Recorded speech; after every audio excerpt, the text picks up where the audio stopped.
The following is a GoPowercat.com production. Jerome Tang scares the daylights out of Kansas State fans, but sticks with the Cats over the Razorbacks. And Ayoka Lee, announces she is coming back for another season at K-State.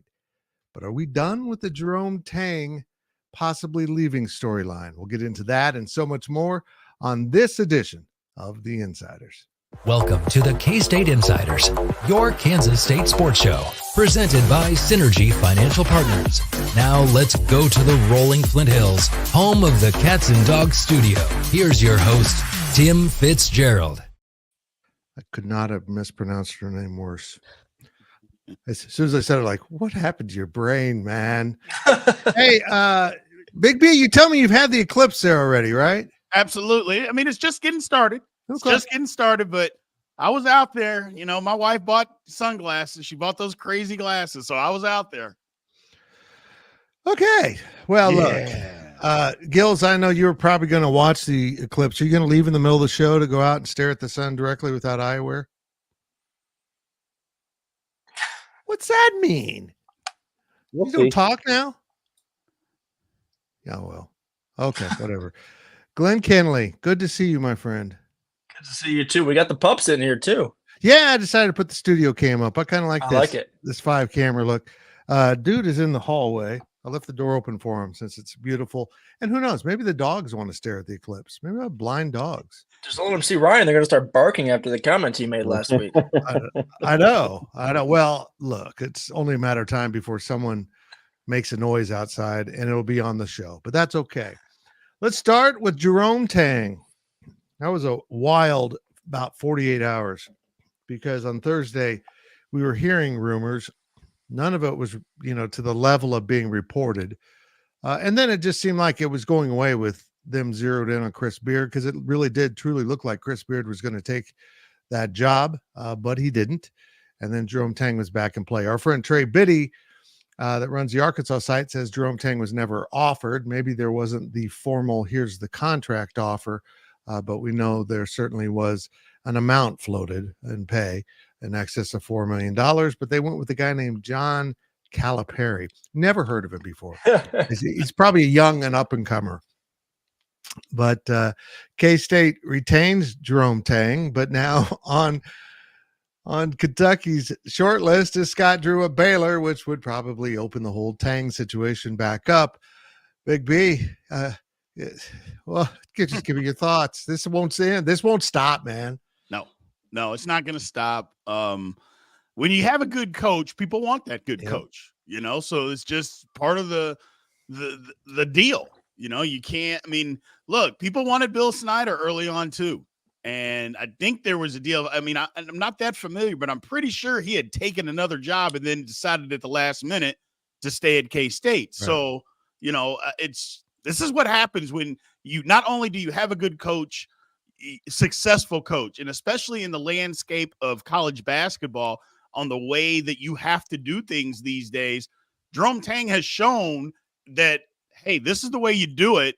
And you can be very successful, not just him as a head coach. Remember, he's a very integral part at Baylor of building that national championship team on how you had to build it and with transfers. And he knows how to do it. And right. He's proven that he knows how to do it.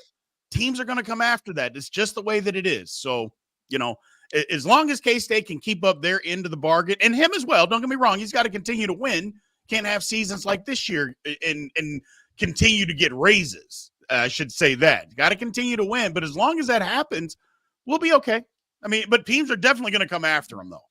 Glenn, is this going to be a regular thing? Schools flirt with him. He gets a raise. Schools flirt with him. I'm not into that. I'm just not. Right.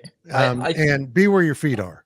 Right. I agree. I think time will tell, I suppose. And if I'm an AD, which I'm not yet, I think at some point you have to draw the line. And we saw it down the road in Lawrence. Lance Leipold, actually, I thought it was a very, very similar situation. People had written him off as, hey, congratulations, the next Washington football coach.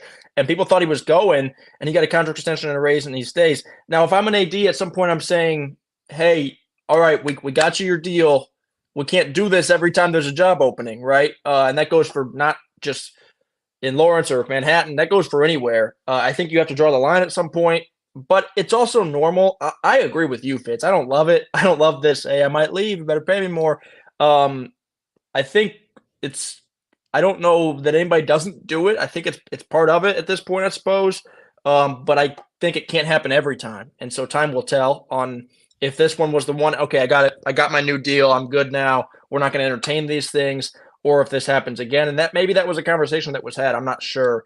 But, I guess we'll find out. The Calipari thing opens up a whole nother coaching domino effect. So crazy. Well, the one thing about it is, and I agree with both of you, I don't like it. I mean, that's part of what agents are doing. It is what it is behind the scenes. I don't like when they try to get another deal. But you know what? What eliminates that is buyouts.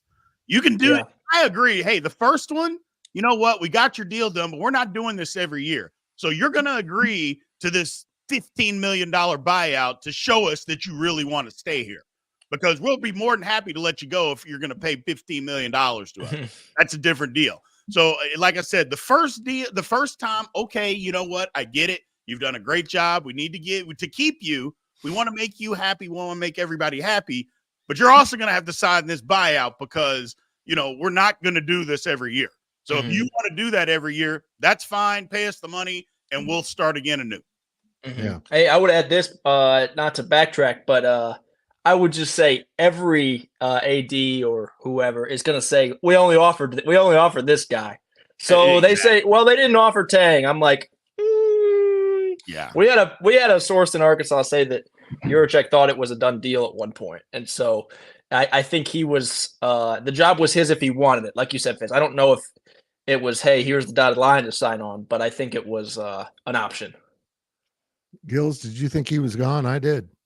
Yeah, we were all really nervous, weren't we? And I was stuck bartending for part of that day and just trying to balance checking my phone and doing my other duties. And it was stressful. It was very stressful. And obviously things worked out. But a few things that I'll add. Number one, I think Jerome Tang needs to realize and understand that K-State missed the NCAA tournament this past season. So if you want to start, Jerome Tang's a great coach. I don't think anybody's going to disagree with that. But you've got to start winning. You want to get that raise for your staff and for yourself and everything. And all the NIL stuff that is going to be upgraded, having more control over your team, I think was probably a part in this process as well. This is all great and all, but now you got to win, right? You're not going to keep getting raises like this. You're not going to have other schools keep coming your way if you're missing the NCAA tournament. Now I've got full confidence in this staff to do that. Obviously with one big time transfer coming from Michigan and probably some more here in the coming days, I've got no reasons to doubt this staff, but you do have to start winning these games and get back to the NCAA tournament and making those runs. If you're going to demand those raises and stuff like that, well, you got to show it on the court. Yep, I agree with that. One of the things I think upset K-Staters, and who know this is part of the process. I mean, this goes with it, but Jerome Tang asks everyone to buy in so often, and I get that. He wants students bought in. He wants the fans to come on Tuesday night and drive an hour or two to come to the game. And then, they don't perceive he's completely bought in. If he's got that eye looking over the horizon, I don't think that's the case with him. I think it was just an intriguing offer, particularly with the entire storyline, let's put it that way, that happened throughout the year. So I don't know. I don't think he would have been a fit at Arkansas. I don't think he would have enjoyed that. I don't think it would have worked out with him.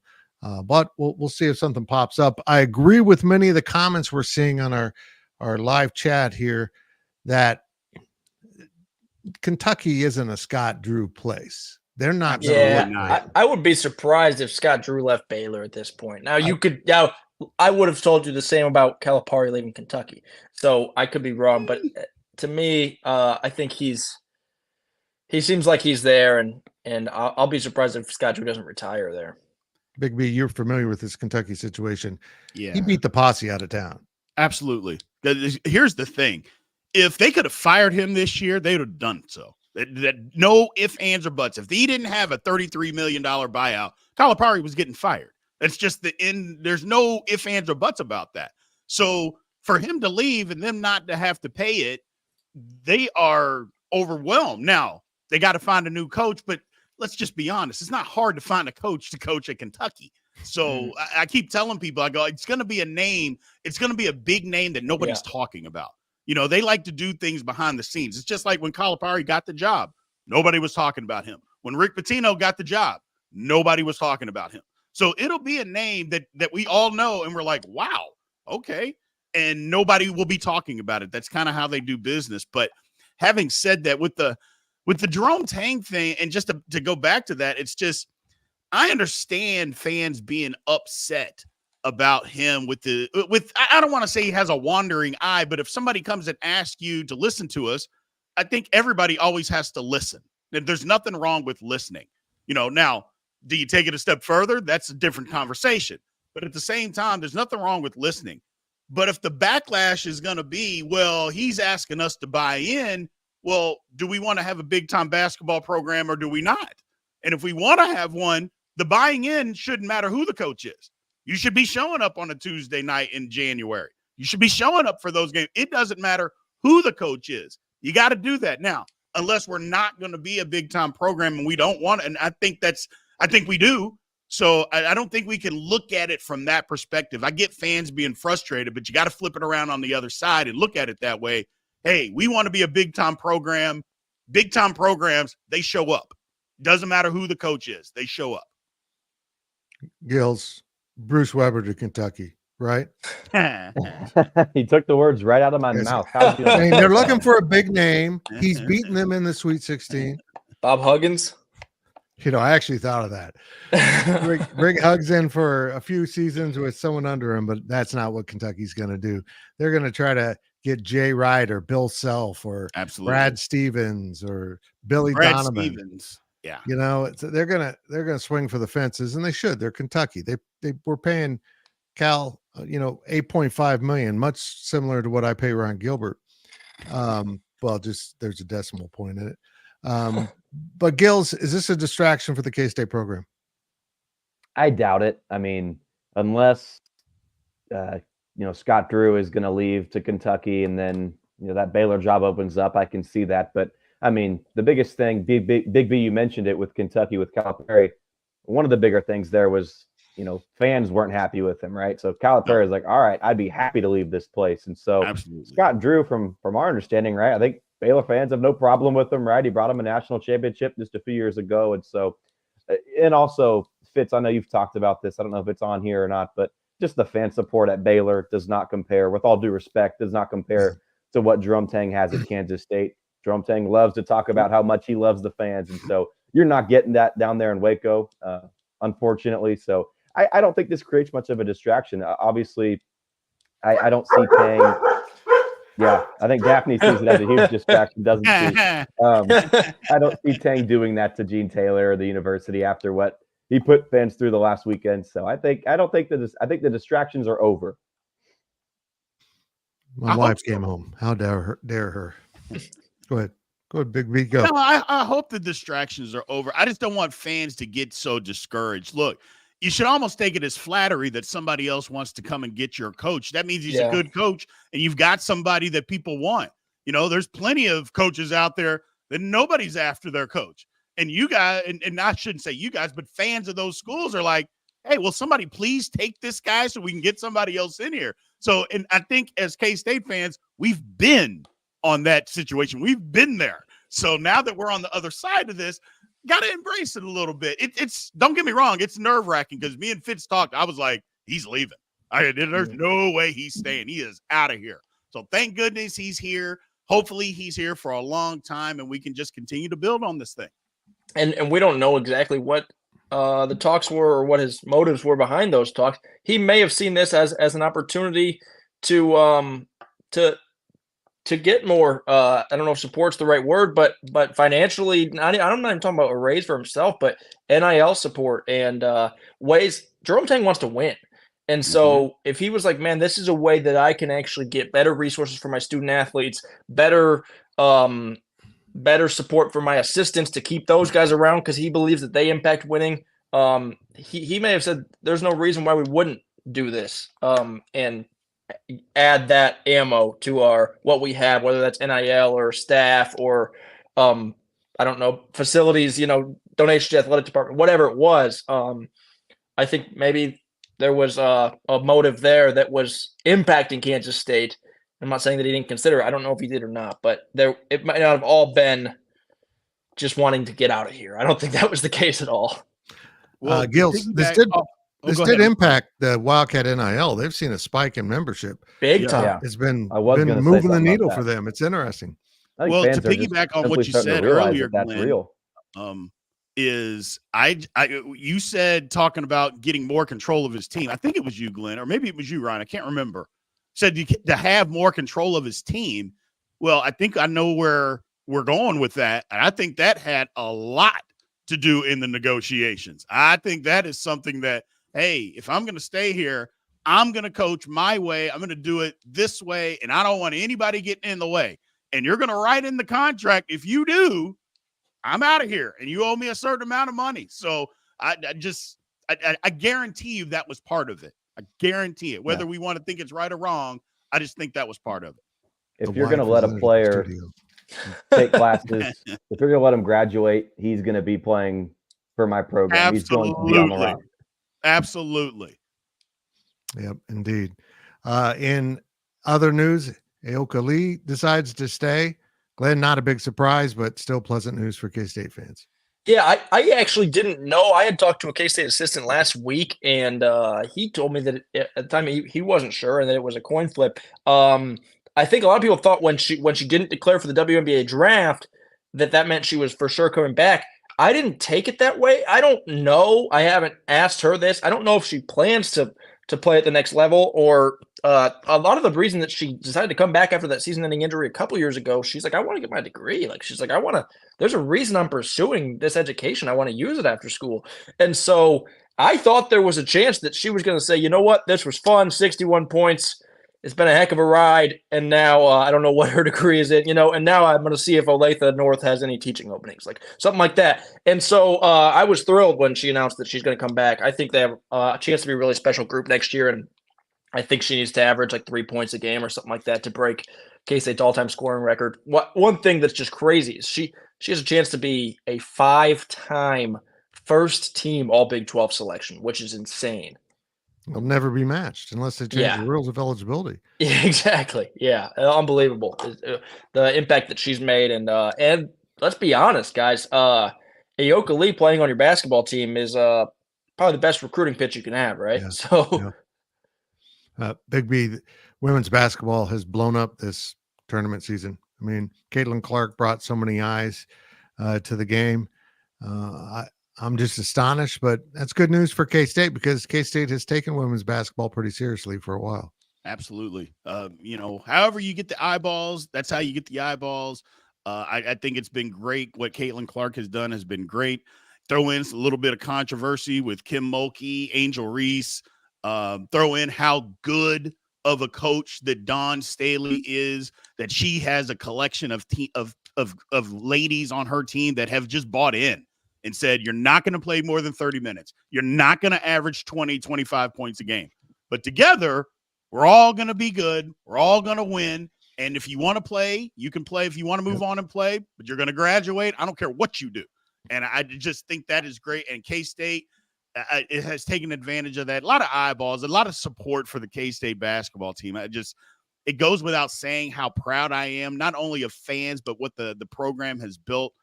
I just think it's great. The more eyeballs that you can spread out over women's athletics in general, to me, is a good thing. I know that sounds me being the PC Brien Hanley, but at the same time, I think it's cool. I just do. I just remember going to K-State, and the women weren't great, but I remember going to the games, and it was fun. Right. It was just fun to be there. So. And they weren't terrible. Don't get me wrong. It was just fun to be there. So I can't imagine now that they're really, really good, what the students feel like going to the games. Exactly, Brien. I think we've reached a point now where it's really exciting because people aren't watching. I want to talk about college women's basketball specifically. They're no longer watching because they feel like they should or it's the right thing to do. They're no longer even watching, like you said, not that there was anything wrong with this, but because it's like, I think I'm going to go to the game. I think it'll be a good time. They're watching because they're like, this is good stuff, man. Yeah. This is good stuff. And so I think we've reached an exciting point where the reason for watching is the same reason that people watch the men's teams or the football teams. They're watching because they're like, I'm watching because I'm bought in. I wouldn't miss it, and so it's an exciting time. I don't want to get everyone's hopes up or be cliche, but I think that actually this next basketball season has a chance to be so special at Kansas State because the women's team was so good this past year and the men's team really wasn't what people were hoping for. And if they're both good, really, really good in the same year, man, could that be a lot of fun. Yeah. And I think the crowds obviously the NCAA tournament, I think they had 20,000 fans there in 2 games, but the crowds began to catch on for the women's teams later in the season. And if they can be as good or better next year, there's no reason they shouldn't have some regular season sellouts because that group is just special. And you got a lot of players. We want to talk about other teams wanting them. We're talking about coaches, but a lot of players too that certainly could go somewhere else and maybe get more minutes or maybe take more shots. But I think players who are bought in and want to be here and want to win for Kansas State. Gills, I think the COVID bonus season has been a net gain for Kansas State. I think this athletic department's fed off of it now with Lee returning, but certainly football. I guess Quez Glover might fall under that. But these are the last wave of that. You've got to be basically a 6-year type of person to be benefiting from that. Will it hurt Kansas State once that COVID bonus year runs out? And are you as tired of it as I am, even though it benefited K-State? You guys remember Barry Brown, Dean Wade, and Miles Stokes, right? Yeah. Their senior season on the women's side, Ayoka Lee was part of that women's program. That's how long she's been in Manhattan. She didn't play. Crazy. She was injured and stuff, but it's her 7th year she's coming back for. So this is obviously COVID related, but all the injuries and stuff she's had as well. So yeah, with football and basketball, I mean, that's a different story with basketball just because of, Kleiman's been there through it all, whereas Tang took over during the midst of those things. And so I think Kleiman's done a good job of controlling that roster, but Tang, you can bring in guys that are old dudes, right? Like 23 years old and they got 1 year left. I know they're looking at some dudes that maybe you're not trying to develop into long-term players. You're just plugging them in for 1 year. Look at Will McNair last year. Tyler Perry just have 1 season left thanks to COVID, and they come in and give you some work. Obviously, they fell short this season, but who's to say they can't do that with this next roster coming up? And so obviously Doug McDaniel, he's got 2 seasons left of eligibility. He only played 2 at Michigan, but we'll see what they go here in the portal. And so it's a lot of moving parts to that puzzle. It's a foreign concept to have a guy. He's played 2 years. You're like, okay, he's got 2 years of eligibility left. I'm like, what do you mean he's got 2 years left? He's got to have at least 6 or 7 more, I think. But right. It's also confusing right now because you have if somebody redshirted the same year as the COVID year, they don't get 2 extra years for that. And so you have athletes in the same class who could have different numbers of eligibility based on if their red shirt was a different season than the COVID season. Because if they played COVID season, redshirted as a sophomore or second year, I should say, then they would have those 6 years. But if they redshirted the COVID season, they would just have the 5. It's a mess, man. And the websites, like I don't even know. You'll sometimes on the websites, the school websites, this isn't even K-State, just in general. You'll look a guy up and it says like redshirt sophomore and he like graduated high school in 2015. I'm like, what is going on, man? Nephew Ethan brings this to the table. Also, Aaliyah Carter in volleyball is the same thing. Yes, indeed. That is so true. Oh, there we go. I didn't mean to click on that, but the chat's going crazy here. There we go. Well, let's park a break right here, guys, and hear from our sponsors, Synergy Financial Partners. Make sure you check out their stuff if you're looking for some financial advice, particularly if you're an entrepreneur, own a small business, or do your own thing. Make sure you reach out to Synergy. They're great people. At Synergy Financial Partners, the mission is to change the way Americans plan for their financial future. Synergy doesn't just offer you a financial plan. At Synergy, the goal is to help you find your best financial future. Learn more at synergyfinancial.com.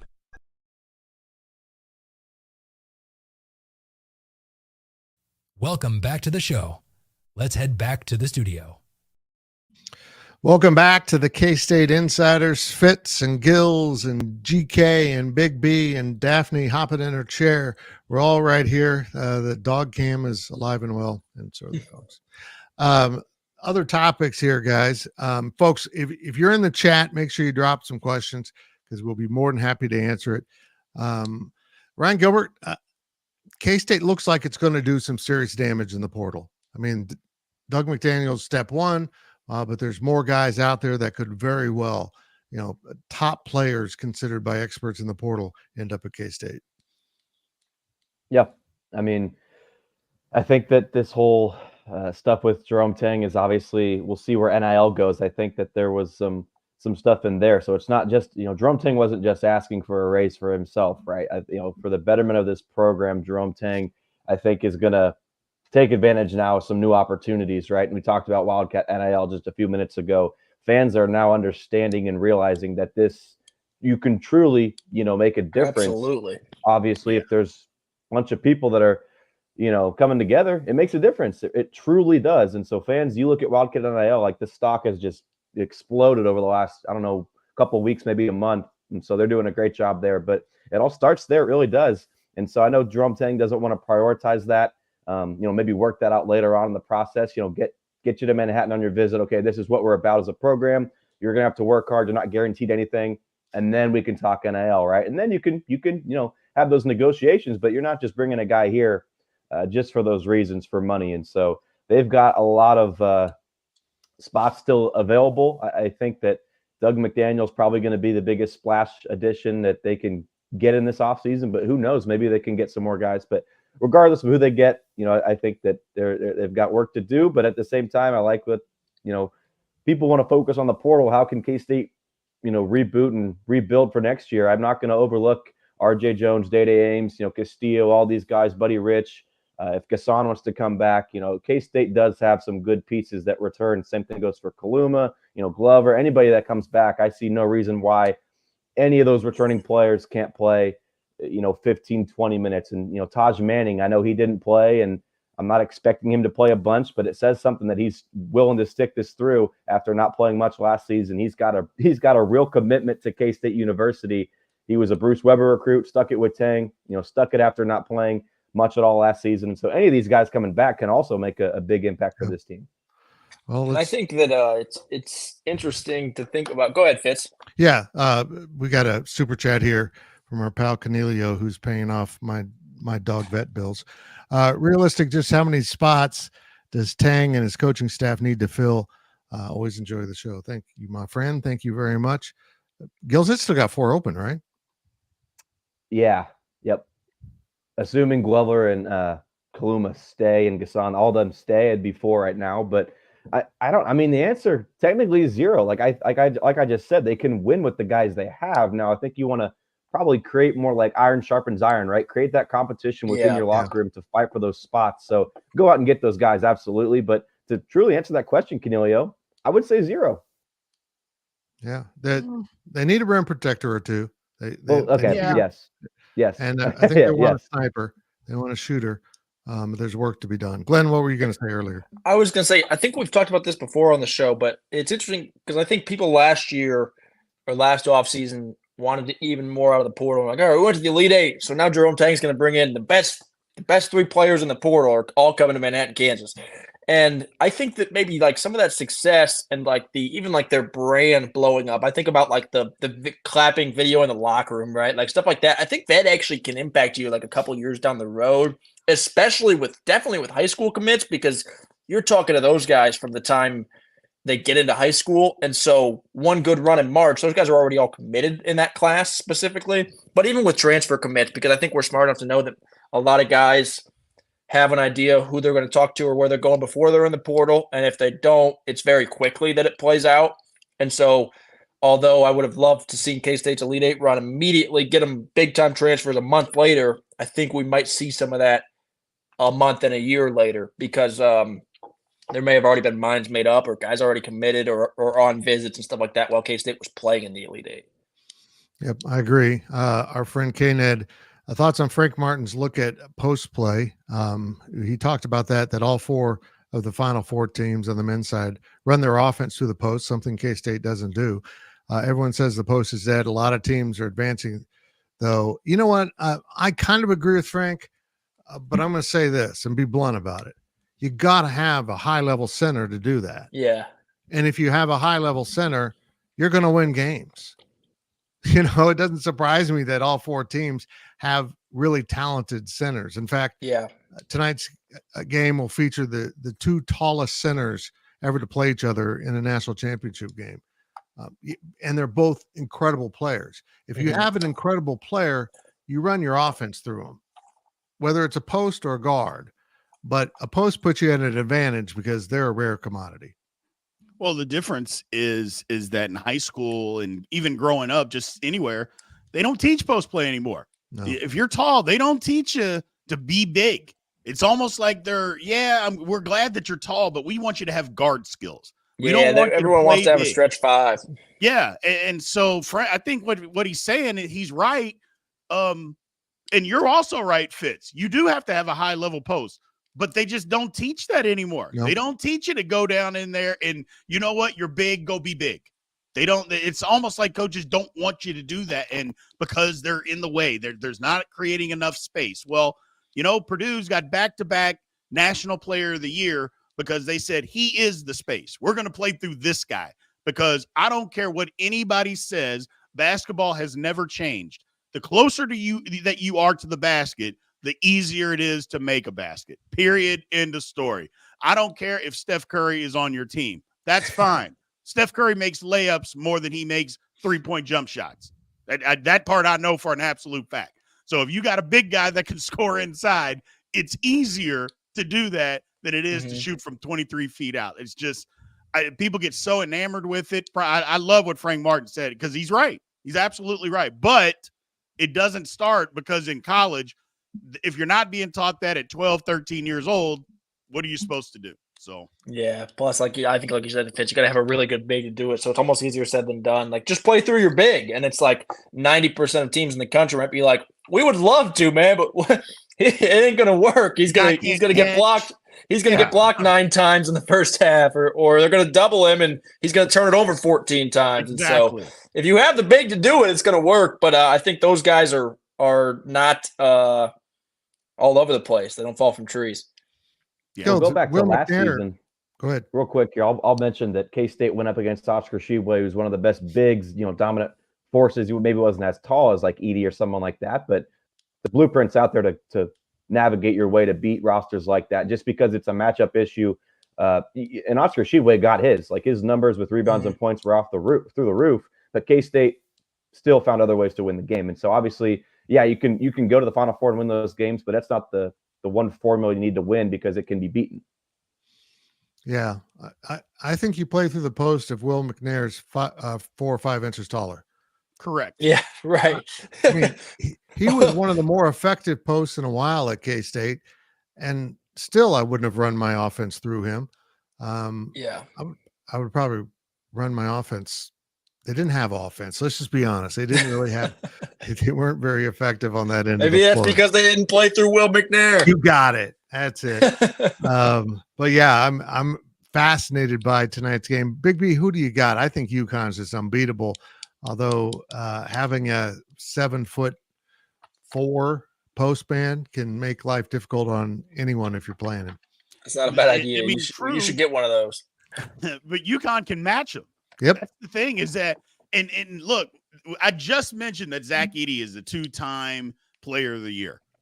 The guy from UConn, I can't remember how you pronounce his last name. He will get drafted higher than Zach Edey will because he runs, he rebounds, and he defends. He does all the things that an NBA big man that they do now. Sets a lot of screens. He can defend a pick and roll.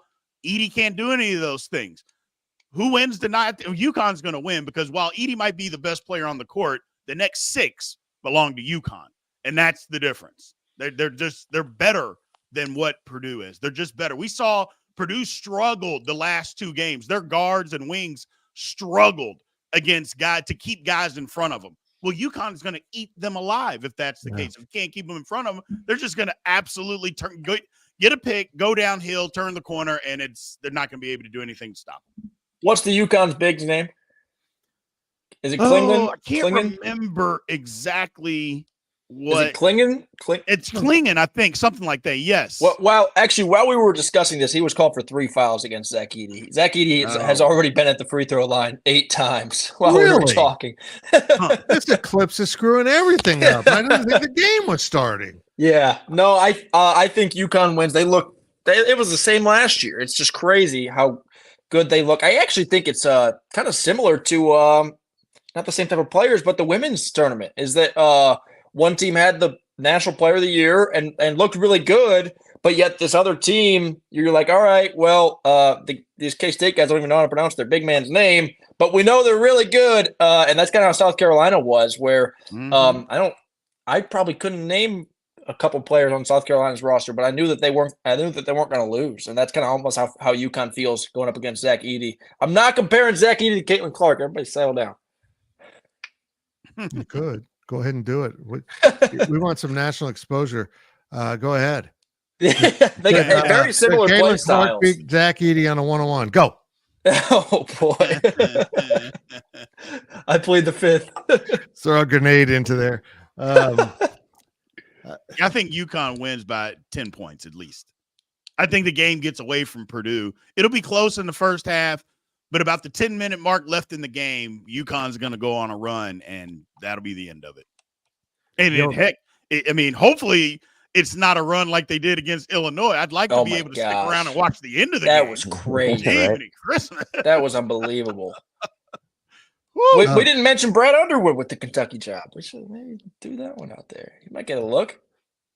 He's accustomed to the Wildcats. He knows what's going on. I mean, I'm just telling you, look, I'm from the area. I have a ton of people that are in the know at Kentucky. It's going to be somebody. It's going to be somebody big, but it's going to be somebody that we're just not thinking of. That's just the way Kentucky operates. They'll do it all behind the scene because they had a contingency plan. It's like, when has John Calipari, have you ever heard, well, he had a meeting with the AD after the season to see if he was going to stay? Well, that's never been the case before. But the case was, okay, John, do you have another job out there that you can take?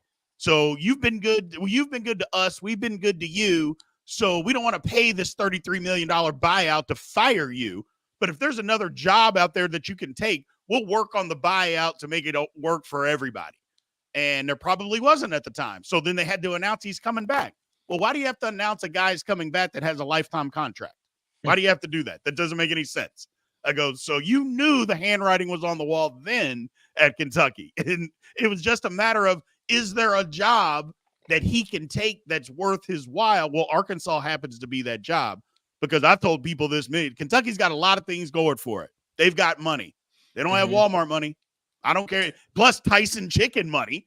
Apparently the guy from Tyson Chicken is also a huge booth. They don't have, Kentucky doesn't have that. So it is what it is.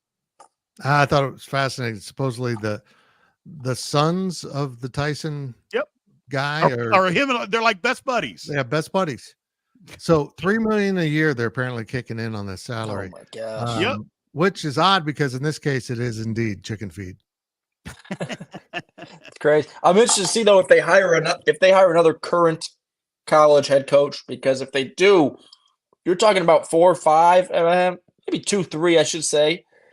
But the domino effect is just crazy, right? SMU hired the guy from USC, and then USC hired the guy from Arkansas, and then Arkansas hires the guy from Kentucky, and then who does Kentucky hire? And then whoever they take, who does that school hire? And then so on and so forth. So if they hire a retired coach or a coach from the NBA or whatever, then there might be a domino somewhere, but I don't care if it's not college hoops. But if it's a college basketball coach, man, we could see, like I said, up to, I want to say 4 like Power 5 head coaches change as a result of this. Yeah.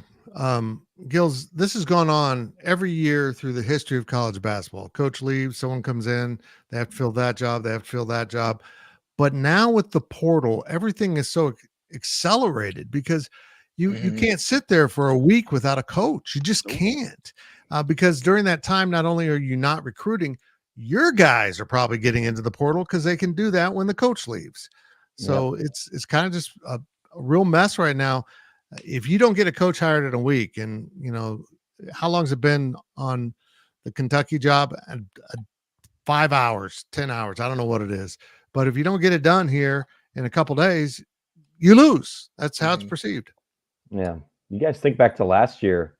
Huggins had his incident in June, right? Imagine if that had happened in like April.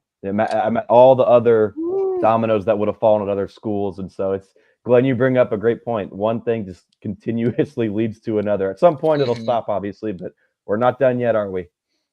No, it's crazy. I'm just Big B brought that up, that K-State almost lost its coach and Kentucky did lose its coach because SMU hired someone. Yeah. SMU fired their coach, and because they fired their coach, Kentucky lost their coach. It's crazy. It's crazy. It's absolutely nuts. It also is just like wild to, Jerome Tang said no, so we had to settle for Calipari. Like, tell someone that 3 years ago, and they would have been like, what? Well, first of all, 3 years ago, your average college basketball fan would be like, who is Jerome Tang? Right? Jerome Tang said no, and so we had to settle for Calipari. It's just crazy thing to say out loud. Gills, I'm going to put you on the spot here. Is Calipari a good hire for Arkansas? I mean, yeah. Well, yeah, I mean, he's done great things, but it's going to be different, though, at Arkansas than what it was at Kentucky, right? So I think, yes, he's won championships, but I mean, his resume since 2014, 2015, 2016 is not good, especially in postseason play. I think Arkansas would have been crazy to say no if he was interested, right? Oh, yeah. But on the same note, I saw a tweet from somebody saying that we would have also said KU would have been crazy to say no to Les Miles when he was interested, right? And so we'll see how it plays out. You got to take him, right? Like, we know the level that he can recruit at, and especially if he has the NIL support and the fan support that he really didn't have much at the end of his Kentucky tenure. And so he's an elite recruiter, but that doesn't know. I saw another thing that said, I think in the national championship game, there's like 1 or 0 5-star prospects, from out of high school playing in the game. And so recruiting doesn't always mean wins, but or the guys at 24/7 Sports just stink. That's could be it too. The rankings just wildly inaccurate, huh? Gills had Edie as a 0-star. Yeah. The thing about it is the Calipari, I think it's a good hire if he changes his philosophy, and I don't think he was going to be allowed to change at Kentucky. The reason that I say that is because look at the teams. They have veterans on their team. There's not a bunch of guys that are freshmen that are running around out there. There might be 1 or 2 per team, but you don't have a team of freshmen. And and it's been that way the last several years. You can't win that way anymore. And I don't think it may have taken a season or 2 for Calipari to siphon in, the amount of guys, maybe transfers, and let guys develop to do that. And I don't think Kentucky fans were going to stand for that. At Arkansas, he'll get an opportunity to do that. Now, can he coach?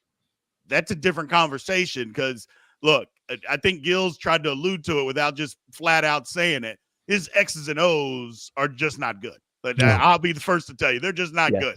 So, if you think that you're getting some crazy X and O guy that's just going to draw up these plays to get guys open, that's not what's happening with John Calipari. His thing is, I can get kids in with the promise that they're going to get to the NBA. And it's weird that you would promise kids, hey, I promise you get to the NBA, but 35 first-round draft picks that he's had. I mean, it's absolutely insane. But on the flip side, Gills, you alluded to it. One title. Now, granted, schools without a title are saying, I'll take it. But title with 35 first-round draft picks, to me, that's underachieving. That's just underachieving, in my opinion. Gills, the one and done thing just doesn't work anymore. That model has crashed to earth. Does John Calipari try to do that at the new job? Just recruit a bunch of 5-stars and put your emphasis on we're going to have 8 guys drafted instead of getting to the Sweet 16, Elite 8, Final 4? Look at Bill Self, right? I mean, he's adapted. He's changed. Credit to him. Times are different now. You see those guys, obviously, but Andrew Wiggins and Joel Embiid, all those guys, you don't see that as much anymore at Kansas. Mm-hmm. Yeah, you can work with a few of them. Like, you can recruit these high-level guys. Sure. I mean, KU has had one-and-dones, right? Grady Dick was a one-and-done, but their roster's not made up of Correct. 4 one and dones that are playing 25 plus minutes a night. I mean, if like I'll go back to it, Ryan, talking about KU. I mean, look at a guy like Kevin McCullough or Jalen Wilson or Hunter Dickinson, right? Like those guys have played a ton of college basketball, and I don't think it works. You can have the highest rated recruits, but if they are all coming in and you hit conference play and they've played a combined 40 college basketball games or 50 or whatever it is, that is a recipe for success. Well, NIL has helped change all of that too. Mm-hmm. Is because before it's I got to get to the NBA, I got to start making some money, I got to help my family, all that stuff, and all that's great. But now it's like, well, hold on, whatever I make from NIL, I can help my family. Yeah, I'm not saying I'm making $20 million a year. I go, but what I do get from it, I can help my family until I'm ready to go to the NBA or overseas. Until I'm ready. I don't have to be ready at 19 years old with the weight of the world on my shoulders. And if it doesn't work out, then I'm a failure versus, you know what, if I stayed and go when I'm 22, I mean, I think all of us can attest, but the amount of growth that you make from 19 to 22 is absolutely incredible, and to be able to do that and then go on to your said profession. I don't think there's anything wrong with that. Part of that, the NBA, which is why I don't like the NBA, because they tell you if you're 20 and you're not in our league, you're not any good. And I just think it's BS. I just do. I totally agree with you. I'll be really interested to see how Cal does at Arkansas. I think he's got to adapt and get away from all these one and dones and do something different, because I'm not sure. I mean, it's Calipari and Arkansas's solid program, but I'm not sure you can get so many. It doesn't have Kentucky on the front of your jersey. Which has a disadvantage. You're right, Fitz. They're going to need 3 stars, high 3-star guys, 4-star guys that are in the program for a while to be successful. You're just not going to be able to go get for it. And again, you mentioned it. It doesn't work anymore. And I'm going to guarantee Arkansas fans aren't going to want, hey, we got 20 guys going to the NBA, but we've got beat by St. Peter's and who was it this year they lost to? Was it Wagner? They get in the first round of the tournament. Oakland. They lost to Oakland. Yeah, Oakland. Yeah, Oakland. That was the funniest thing is somebody said, what was this? For that. I'm the just shooter's name from maybe I'm wrong. But somebody said the shooter from Oakland changed the whole landscape of college basketball. I forget his name. Somebody said he was actually the reason that Arkansas or that Kentucky needs a new head coach, which is crazy to think about. But or maybe I'll be interested to see if Calipari hits the portal hard. He might be able to sell that to some of these. How many times is it like, hey, this guy played in 8 games last year, but he was the number 12 recruit in his class, and so maybe Calipari hits these guys who played 2 years at one school and didn't pan out how they were originally projected from the recruitment rankings, and he's a 5-star, but the kid says, hey, as of right now, I'm not going to the NBA. I'll come, but I got 3 years of eligibility left, and I'll play for you for 3 years. Because that's you talk about a recipe for success. Get the guys that maybe thought they were going to be good enough to be one and dones, but end up playing 4 or 5 years of college basketball and get them on your team, and they pan out, and it'll be good. You're watching the K-State Insider, sponsored by Synergy Financial Partners. If you're not following the channel, please subscribe to it. It's free for you, and it helps us out quite a bit. And if you're watching on replay, make sure you leave some comments to get that algorithm cooking in our favor. Let's take our second break here. As I mentioned, Synergy Financial Partners is the sponsor of our show. At Synergy Financial Partners, the vision is to build the world's largest consumer financial education and empowerment company. Synergy doesn't just offer you a financial plan. At Synergy, the goal is to help you find your best financial future. Learn more at synergyfinancial.com. Welcome back to the show. Let's head back to the studio. This is the K-State Insiders. Fitz, Big B, GK, Gills, and Dude now are all gathered here. Dude's bored. He just decided it was nap time. Number 3 of the day. Gills, the NIL just brings a whole different dimension to college athletics. Now, we don't know what impact this new deal for Jerome Tang had on NIL. I know the number. I've been now asked not to share that number because apparently it can be used against you or whatever. The number I was given, and a head coach told me that it's very competitive. It's not quite as big as maybe the Blue Bloods are able to access with a huge fan base, but it's still very competitive. But it acts, Ryan Gilbert, like a salary cap. This is what you have to work with. Mhm. And then how do you divvy it up and fill your roster? That is a modern day coaching problem that they probably never saw coming. Right. I'm sure Jerome Tang and his staff, I'm sure they embrace that challenge of piecing that together. But yeah, it is. I mean, but I think it's maybe a good thing. Now, obviously, other schools have a higher, limit, so it's not all even like the NFL, so to speak. But what do you guys think Big B's NIL worth would be? $1 million, $2 million? Like Per just the city semester. states alone. Yeah. Right. I mean, I was the pretty lineman, so Mhm. it had to be worth something. Somebody had to come and give me some kind of deal. Pizza shuttle, especially pizza shuttle. I mean, every time I had a pizza shuttle. Well, yeah, you don't. It's like Gabby Gregory had NIL deal with Great Clips. You don't think they're going to be hitting you up, Big B? Yeah. See, back then I had hair though. Back then I had a little bit of hair, but yeah, I could have got something. Hopefully, who knows? I would open up a whole different market of NIL into the adult diaper situation. Nobody's going to push me on that. I'm going to have multiple deals. My NIL deal will monopoly. literally have me covered. Yeah. Gee, even in Christmas Fitz. Did I overshare, Big B? Gilbert, do you think this is done for K-State, or do you think we've got some more turmoil ahead? Because I would really appreciate a nice, quiet April. Right. I hope it's done. I don't know, but I hope. Yeah, I agree. I hope it's not too quiet. We've got to get some more guys out of the portal. Yeah, that's very true. Anything cooking with that, Ryan Gilbert? Do you think there's anything near? Yes. I know we want to keep that stuff behind the paywall, but Michael, I don't know his first name, how to pronounce that, but Brown Jones, the guy from UNC Greensboro, sounds like K-State's in a good spot with him. And, you take a quick scroll through Twitter. You're going to see every day there's, this guy's hearing from K-State. Oh, there's so many. It's crazy. It's crazy. Yeah. But he's down to Pittsburgh, Ole Miss, and Kansas State. So sounds like K-State's in a good spot there. We'll see what happens. Man, Chris Beard and Jerome Tang keep crossing paths. Right. Yep. Well, that's going to do it for this edition of the Insiders. Make sure you're checking out the Big 12 Insiders in the same time slot every Tuesday through Friday with Big B hosting. I'm not sure what he's got cooking this week. Do you know who you got tomorrow?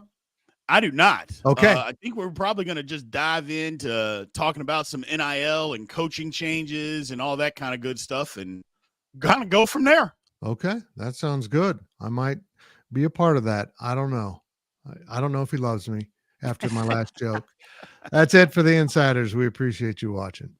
This has been a GoPowercat.com and Spirit Street production. Please support this show by subscribing to this YouTube channel or follow us on your favorite podcast platform.